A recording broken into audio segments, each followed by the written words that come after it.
We've all seen the Knights of Columbus at important church functions or maybe walking a parade route, but few may know that this Catholic fraternal organization has played an important role throughout its history in advancing racial equality, long before civil rights and when no other organization was taking a stand.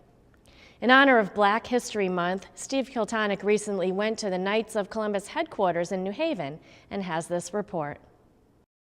Established in 1882 for Irish Catholics, the Knights of Columbus has remained true throughout its history to the vision of Father Michael J. McGivney and its founding principles of charity, unity, and fraternity.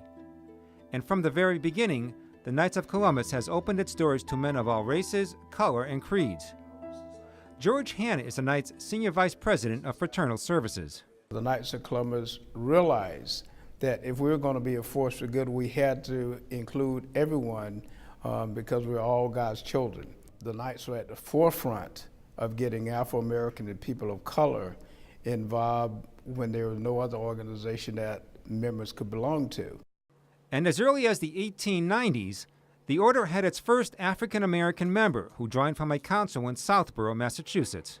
During the early 1900s, racial segregation was strong, especially in the South where Jim Crow laws were in effect. At the time, no other group stood up for racial equality. Carl Anderson is the Knights of Columbus's Supreme Knight.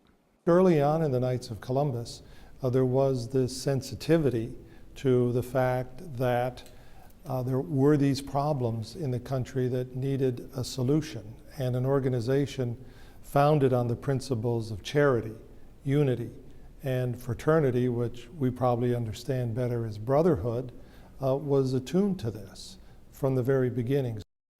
During World War I, the Knights opened up army huts under the banner, "Everybody welcome, everything free." For the Knights, there was no color line in the trenches. The huts gave soldiers a chance to relax and take a break from the battlefield. These facilities were located in the United States and throughout Europe, close to the front lines. Our army huts were unique, and there were a number of organizations that ran these, but our policy, as stated, was everybody welcome, everything free. Any soldier was welcome to all of the goods that were distributed by these army huts, to the food, to the companionship, to be a part of this program. So really 30 years before the Army integrates, we're integrating the Army.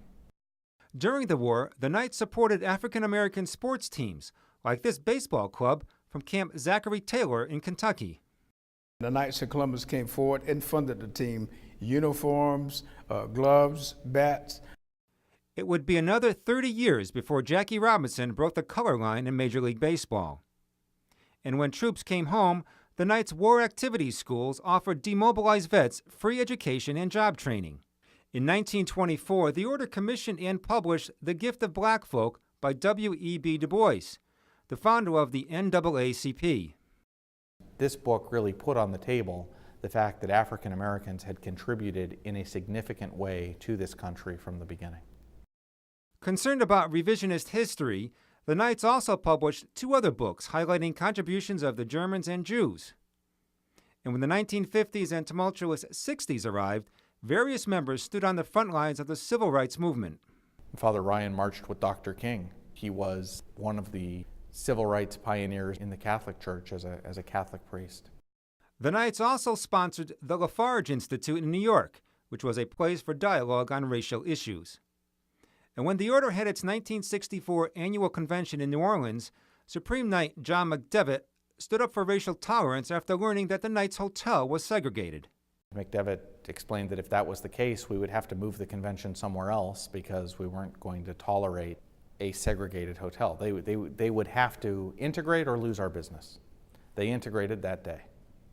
But while many strides have been made over the years, the battle for racial equality is far from over.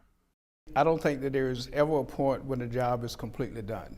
I think racial equality is something that continues to have to be built upon. But one of the things that I can say with unequivocally support, the Knights of Columbus has been that bridge and will continue to be that bridge. We're constantly reaching out to our fellow man, and I don't think that will ever change because that's who we are and that's what we do.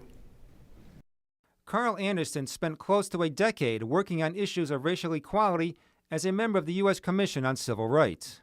The great issues of our time, and certainly civil rights and racial equality is one of the great issues of our time, is a responsibility for everyone.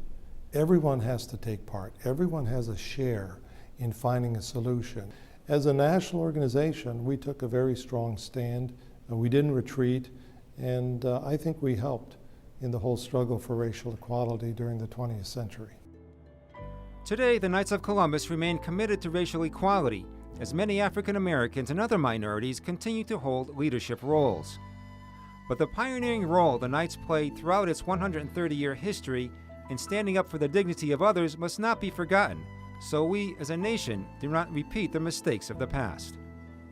For Real to Real, I'm Steve Kiltonick.